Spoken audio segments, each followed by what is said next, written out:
Yeah, luckily you don't have to have the car running for tech. You guys did it! We got an 9.0!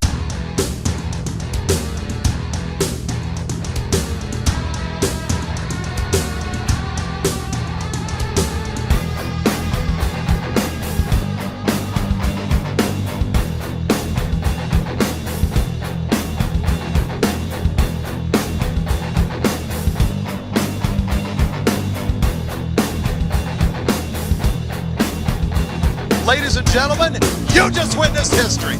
How about this?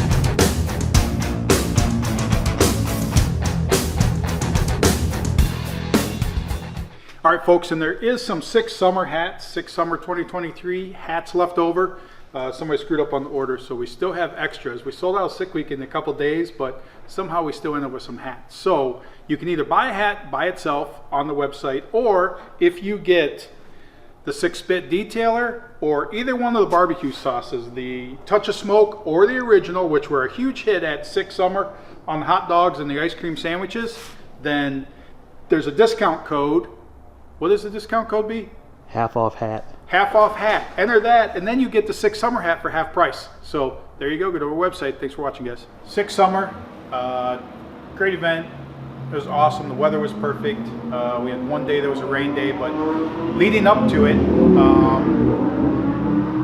Aiden had a tall task. This car had not been on the road since it was on its roof. So the last time the car drove was on its top, not on its bottom. So, so leading up to the event, Joey flew in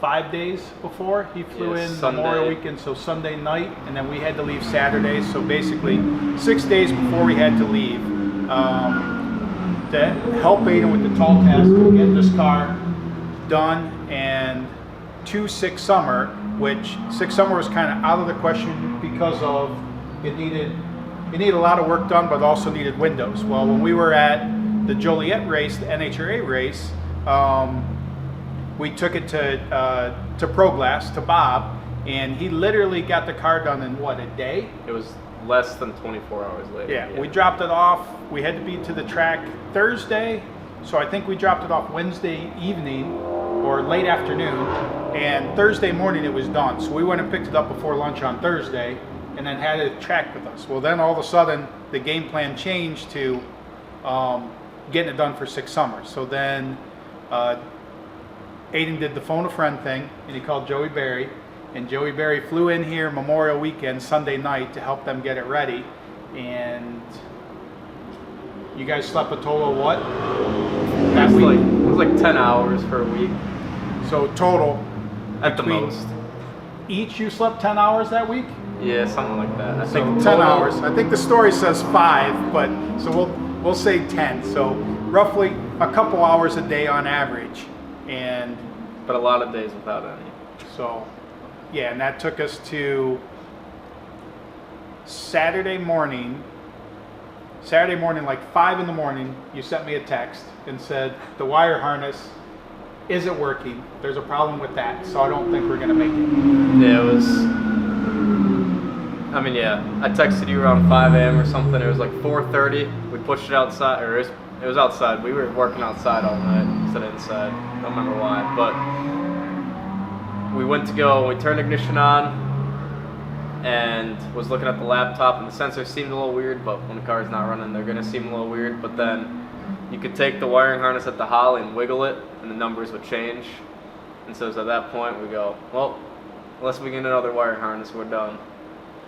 So we kind of thought we were done at that point, that the logical decision was that we're not leaving to go to Six Summer without a running car. And you said, load it up. We're going. Yeah, well, I said I could find a wiring harness, not a problem. So, so we did make some calls. We ended up finding a wiring harness in Southern Illinois. So well, we were supposed to leave 10 a.m. Saturday, and then finally at like 4 o'clock, I'm like, let's put the thing in the trailer. We gotta leave. We gotta get on the road. This is our event. So we had to load it up.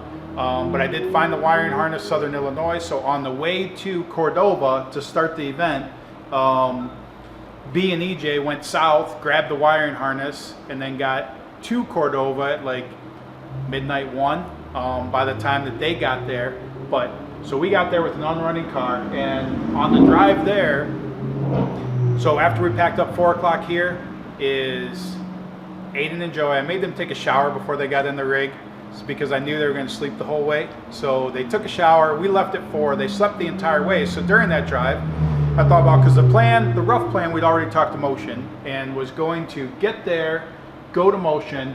You guys would be able to work on it all night at Motion to then be in the tech line in the morning, because tech's mandatory. So you got to be in tech line to get your car teched in by 1 p.m. on Sunday.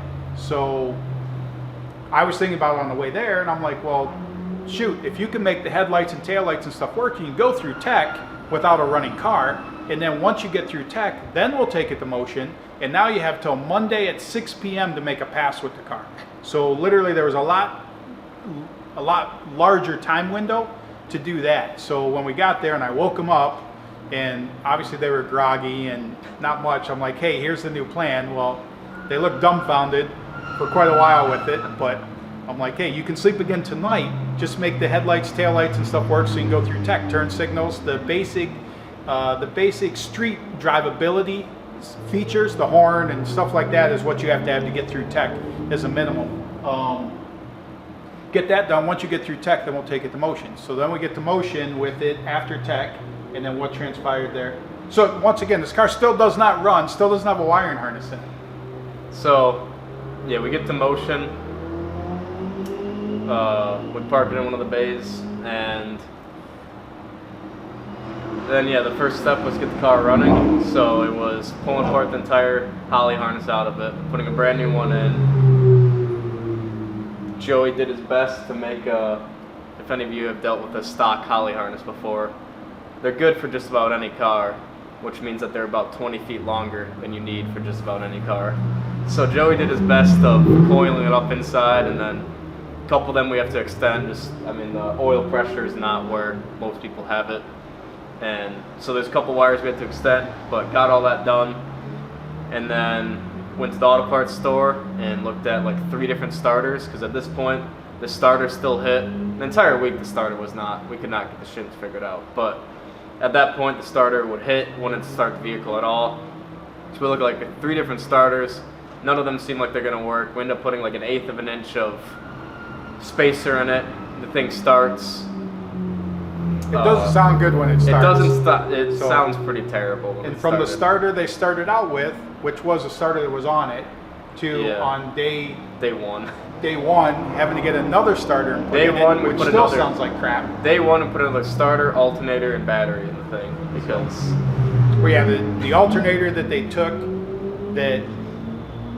that was at the shop was a 16 volt, was charging at 16 volts preset. It didn't have an adjuster on it, and a 12 volt battery. So like literally I had just taken a 14 volt battery out of the trailer, but we didn't realize the alternator was set to 16 until they first started it, and then it was overcharging. So it was either find the 14 volt battery, not easy, or put a 12 volt alternator on it, which which we ended up getting a 12 volt alternator. Me and Joey were thinking about it throughout the weekend. Injector duty cycle would never work with a 16 volt system without reprogramming the entire car. it's not that big a change.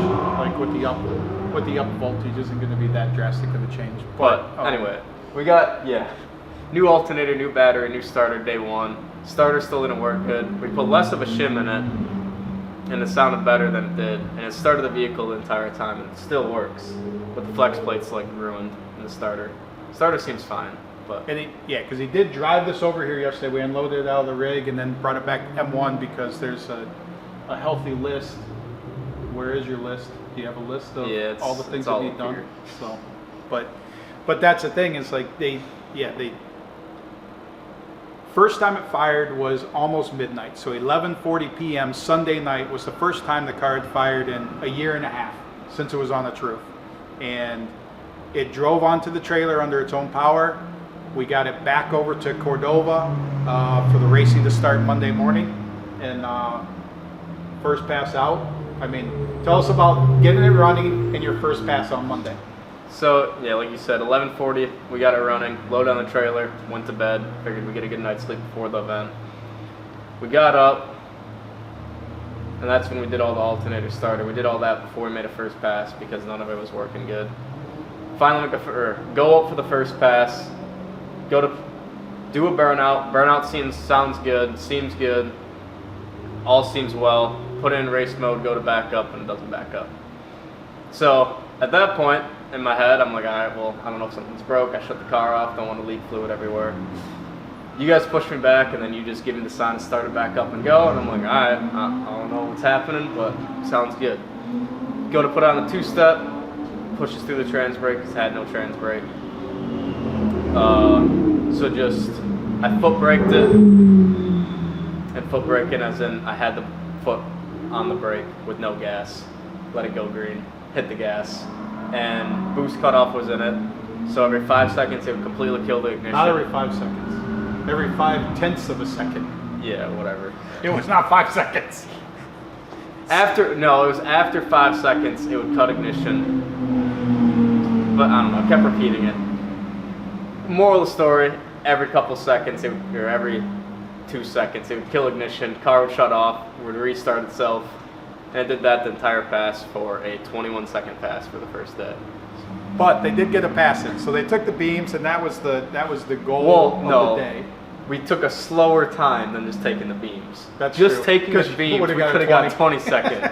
We chose to make a full pass and got a 21 second. So we were officially the slowest car first day. I don't think anybody else made a slower pass than us because breaking the beams would have been faster. Yeah, that's true. And in the trans brake, though, ended up there wasn't a problem with the trans brake. It was when the trans was redone because we had it converted Yeah. over. So Rosler, we took the trans out of the car. The Rosler had them redo it and put a similar setup into one of our other cars in it, and so it just came down to no time with the car to know that there's a neutral reverse. But then if you go into the real neutral, that's the only place where the trans brake is going to work at with the reverse in the way the valve body that's in there now. And Yeah, nothing problem with the transmission. It was all user error. well, it was all just unknowledgeable Yeah. because before reverse used to work and the trans brake used to work in neutral. So with the old valve body, but we went to a different style valve body. But that's once again the fact that the car never started till that day. Like that, there was no time to sort anything out. It's the same as like once he gets time to go through it with the starter and stuff like that and gets it up in the air to work on it versus laying on the ground, it's probably going to be a simple fix because the starter that was in there, the flex plate that was in there, everything that's in this car is what was in there before.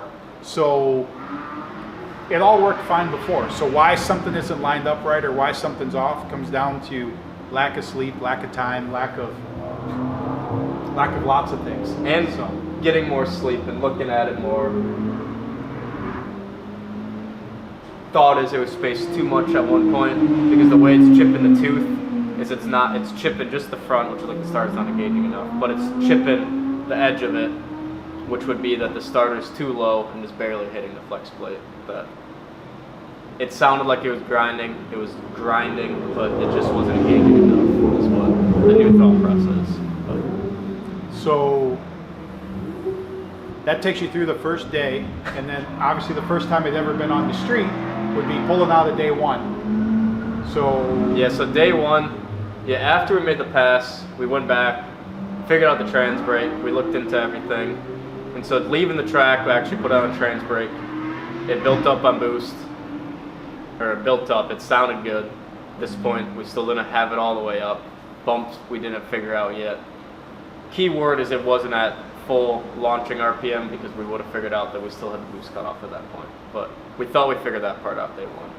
Go to make the drive.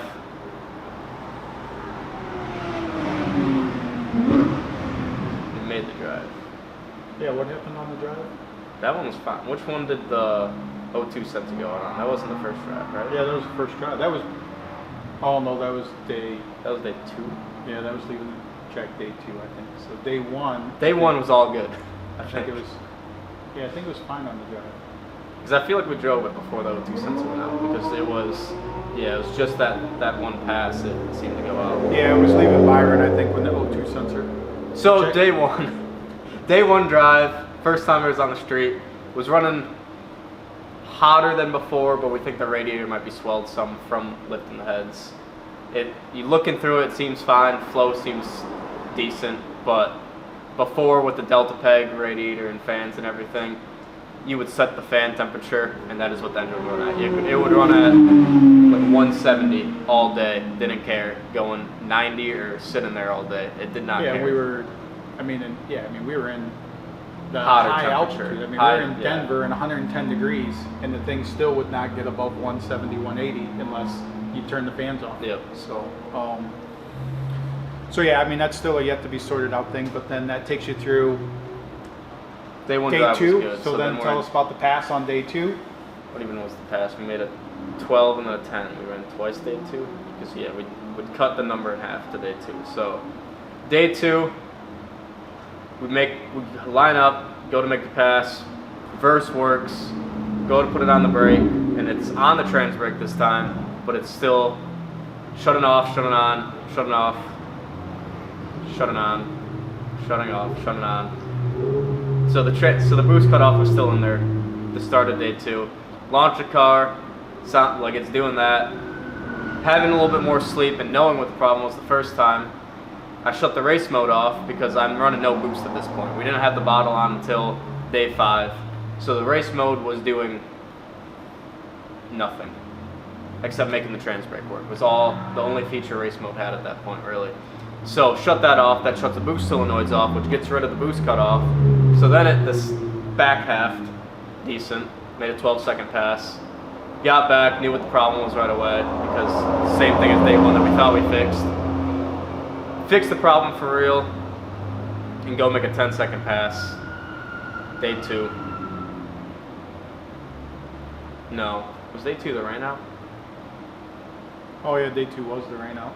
So yeah, that you was never day even made 3. a pass. Yeah. So you never even made a pass on day 2. Day You 2. were in the lanes. You were in the lanes Yep. and like next one up, and then it got rained out. So you never got to find out about your boost cutoff Yep. until And day 3. and that's when because it was raining when the O2 sensor went out. Yep. So And that yeah, was day the 2. next- So that was day 3. Day 2, nothing really is straight in my head. But day 2, where next one's up, it starts raining. We sit there for a second. It starts raining really hard. We go back to the pit. We load up the important stuff in the car. We wait out the rain. Stops. Take all the stuff out. Think about making a hit. And then we look at the forecast and it's about to start storming. So we load everything up. We're about to leave, and then somebody comes over and says, "What about the tires?" Yeah, you're not running on slicks in the rain. So, and I've been on slicks in the rain way too many times, and it is not good. It doesn't matter how slow you're driving. It doesn't matter what you have going on. So it's just always, it is always problematic. So I enforce the father part. That is, you're going to put the other tires on the car. So me and Joey, sleep deprived, tired, just want to get to the hotel, think we're just going to go idle at Slicks. We get told no. So in the pouring rain, we borrow a spanner wrench from Eddie because the other tires are smaller, so you got to jack up the rear end. Borrow a spanner wrench from Eddie because he was waiting out the rain. Get the other tires on there. It's pouring rain. We're drenched. We're tired. We're mad. It's probably the right decision, but we're still mad about it. Put the other tires on. Get it loaded up. Leave the track. It's running like shit. Terrible. I make it to the traffic light like just by whatever hitting coming to a stop while you keep revving it up to get the thing running, which it never does. It's never had a problem running before, so it was really weird. But hitting the brake, just keep smashing the throttle to get the thing to keep running. I'm at a stoplight. I'm trying to keep it going. I'm in neutral, trying to keep the thing running, just giving a throttle. There's a 4-way stop, so people are going. I want to go. They go instead. It doesn't run good. I just pull off. We open the hood. Everything looks fine. Or did we even open the hood? Yeah, we opened the hood. Came down to what we thought was a bad O2 sensor based on the air-fuel ratio from left to right was running like terrible. So we thought it was a bad O2 sensor. We switched it to running on one side, and it fixes it. Yeah. Yeah, fixing it was all good. I Well, think. yeah, because we had an exhaust leak on the right versus doing even more work, pulling it off, siliconing it, waiting for it to dry, all that. We just switched it to only run on the left O2. So then we thought because we just did that, it magically made the left O2 bad, so we switched it to only running on the right O2. So then it would have a weird pop and everything because the O2 was thrown off because of the exhaust leak. But it was running fine. We thought that was the problem, the left O2 was bad. We make it to the next track like that. Oh, and within like 5 minutes of on the road, it stops raining. So if we would have just waited out, we could have drove on the slicks. Because 5 minutes later, it was done raining. It didn't rain again. Clear skies. But if you didn't change the tires, it probably would have rained the entire time. Yeah. That's the way it always works. So we did all that. Make it to the. What did we do? Make it to the next hotel. Yep. Got up. Got to the track. This is now day. That's day 3, which you already explained. Like you had the boost cut off, so then you went back and made the second pass. Yep. So Second that was day pass. 3. So, and then you get. We explained. Yep. Yeah, and then day 4 was. Yeah, day 3 we leave. Everything's. Oh no. Also. What track were we at? Day 3. Union Grove. I was pitted at Red Horse that day, or was that Gear Bender? So gear bender. So that was first day Gear Bender. So called Ryan at Holly and said, hey, we think we had like, because at this point we still don't really know what's happening in the Holly. There's weird wiring stuff that we've kind of patched, but nothing's really running great. It's all our mistake, nothing to do with the Holly. But we call him because he can answer any tech tip within half a second. So we call him, we explain the O2 sensor problem. He goes, yeah, it's not an O2 sensor problem. We're like, what do you mean? He's like, the way how on a pass, because on a pass, it would fix the banks and they would both run similar. And they would, like typically an O2 sensor would read some skyrocketed number, like something super far off. This was just reading a little bit off. He's like, that's not a bad O2 sensor. That's a spark. It's either a spark plug problem or a spark wire problem. Spark plug wire problem. So he's like, okay. So we ohm out all the spark plug wires. Sure enough, he was right. We had 2 bad spark plug wires. So go to Motion, make some new spark plug wires. That fixes it. So we made a 10-second pass on 6 cylinders. It's not a bad 10-second pass. Yeah. So that was day 3. Day 4. Day 3. So then, I don't know. yeah, day 4 you get the tri-state or whatever, and like, I mean, when you talk about that, I mean, it was fine. You got your pass and they got you on the road, no major issues there. And then you get to day 5, and then so we're back in Cordova, and you make your first pass at Cordova. Yeah, which day 4 was 9-second pass. We were faster every single day. And then, but day 4 at Cordova, well, actually, it was like a 903 or something too, even wasn't it? Or a 901? No, that was a 930. 901 was the first pass At Cordova? Cordova. Okay, so, so yeah, so back at Cordova, and then your first pass, which when you finally, That was the first time going past the 8th mile. Went to the 1,000 foot, pulled the chute going across the 8th mile, or not the 8th, quarter mile, and was a 901. So if I would have pulled the chute half a second later, fraction of a second later, would have been an 8-second pass. But so then you guys turned it around, went back up there to try and get your 8-second pass. I mean, this car's been, what, 820? I was 820 at 160 on my roof. So, but what was is 820 still, is that the fastest this car's been? Yeah, I was actually 820? faster when I didn't flip the car. I was 820 the one pass, and then turned it up more and ran like an 823 or something. Okay, But so the car's been 820, so the goal of the week for them was to get it back to an 8-second car, not deep in the 8s, but just whatever, in 8. slow steps with it. So the 901, and then they turned it around and went back up, but then you went slower. You went 940 on a full pass. Yep, so we put boost in it, like, whatever, looking at the tune-up and wanted some boost down track. So we put some boost in it, we fine-tuned the tune-up to still run a slow pass, not a lot of boost. I think it was like 2 pounds on the gate, halfway down the track or something. But, so we go up there, burnout was good, goes on the trans brake good, launches, and it feels like every other pass, but I'm like, I don't know, maybe it's slower than it was, so, and I'm more used to the car now, so maybe it just seems slow. Whole pass seems really slow. I still pull the chute because I thought it was an 8-second pass, so still pull the chute. Seemed slow, but I just thought it was slow. Get to the ticket booth, and it was a 9:30, I think. Yeah, 9:30 or 9:40. So at this point, like, I already thought it was slow, then I got confirmed it was slow. I was kind of pissed off because we ran a 9:01, shutting it off, and then a 9:30, running it full pass. So get back to the pits, open up the hood. There's a spark plug wire just laying there. I'm like, So that would be it. So 7 cylinders again. Let it cool down a little bit. Plug that in. Go to make another pass. Smart wire overheats, which is a cooling problem. Whole car shuts off. We determine the smart wire overheated. Cooling problem because there's no spacer with how we rushed everything. We made no spacer. There's no air gap behind the smart wire, so we think it just wasn't breathing enough. Overheated, shut the entire car off. Partway down the staging lanes, get a leaf blower from the track, blow it on for a little while, let the smart wire cool down. Do a burnout, make a pass, and it was an 860, 870, I think. 870, 873 or something. So it was finally in the 8s. We were happy with that. Didn't care that it was. Wouldn't have cared if it was an 899. Wouldn't have cared. Regardless, it was an 8. That's what our goal was for the week, was to finish and maybe get an 8 by the end of the week. So we did that.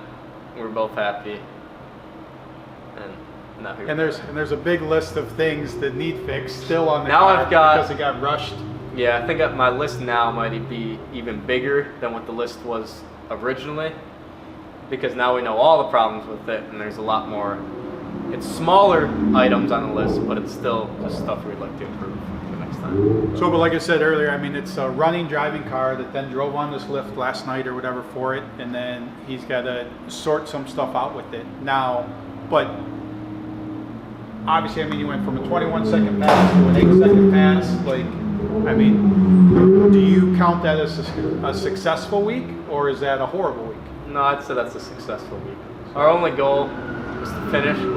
First, the goal was just to get the car running, make it, and then throughout the week we added the goal of an 8-second pass because the car seemed good. But yeah, it went from, and it kind of hit hard for me. Like, me and Joey both kind of like had the self-realization or whatever at Motion last checkpoint Thursday. We both thought about it and we're like, less than a week ago this was here, never ran before, and now we drove it the however many miles we had drove so far that week to make it there, and it was a running car, and we made a 9-second pass at that point. We were planning on making an 8-second pass the next day, so it was kind of cool that we started the week there, and I guess it was the finishing party, so we kind of ended the week there. But No, and that's the point that I'm trying to make with it for everybody, because there's a lot of people that say, oh, I want to do drag and drive, but whatever, I got to get my car sorted out. I got to get this. Like, there's all kinds of victories that happen there. Like, it is not a time slip victory. It's Your car does not have completion victory. Your car does not have to run until the day, I guess, 30 minutes before the day of the first day of an event. We proved that. You can get the entire car, all the bugs worked out throughout the event. Well, and that's the thing. It's like so much of the time you say, I don't have time to sort my car out. Well, you go do one of these events and you can sort it out all week. Now, granted, it's your transportation to the next track, so hopefully you keep it sorted out so you can keep driving. But that's it. And we're here at M1. That's where it's back at, and Aiden's going to do some work on it. But Aiden and Joey, I mean, a 20 and a 21-year-old were on an island here. All the tuning, all the programming, all the wiring, putting everything together. Now, they were at the other shop. To make parts and get help, and Bob helped with the hood pins, and like there's lots of little stuff that other people helped with to get this car running. But for the most part, I mean, it was two kids like that had to take care of everything. They did not get help, very little help with it, and ate and slept in this garage for a week with minimal sleep to get it to the point of rolling it still into the trailer, to then still have 2 days worth of work to get it running, but pulled that off to be able to start the event. And surprisingly, I mean, it's crazy, but it got back down to an 8-second car as the week went on, and it finished the event, which, I mean, starting the event was going to be the victory, and that victory turned into a daily Well, if it makes it till tomorrow, and then it makes it the next day, and then it turned into a victory of, hey, can it be an 8-second car at the end of the week? I mean, it's like a movie script, but it's not. Like, this was real life, this is what happened, and the progression that was made with it. So for all you people that want to get out there and do something, just do it. Don't worry about how fast your car is. Don't worry about how reliable your car is. Don't worry about all the stuff. Like, just go do it and live in the moment to make the stuff happen. And you know what? You will come out of it with amazing memories. Like, I'm sure that Aiden and Joey are not anytime going to forget about the week that they had. There may be hours that they don't remember because they were so sleep deprived, but for the overall success, I mean, it's crazy that they made that there, and here it is. Need some more stuff done to it, but to get it back to the next event. But if they would have waited till it was ready, who knows? I mean, it could have sat for another 3 months before it actually ran. So get out and do it. So, any last words? Just do it. Just do it. Thanks for watching, guys, and there's a recap on Aiden and Joey's week at Six Summer.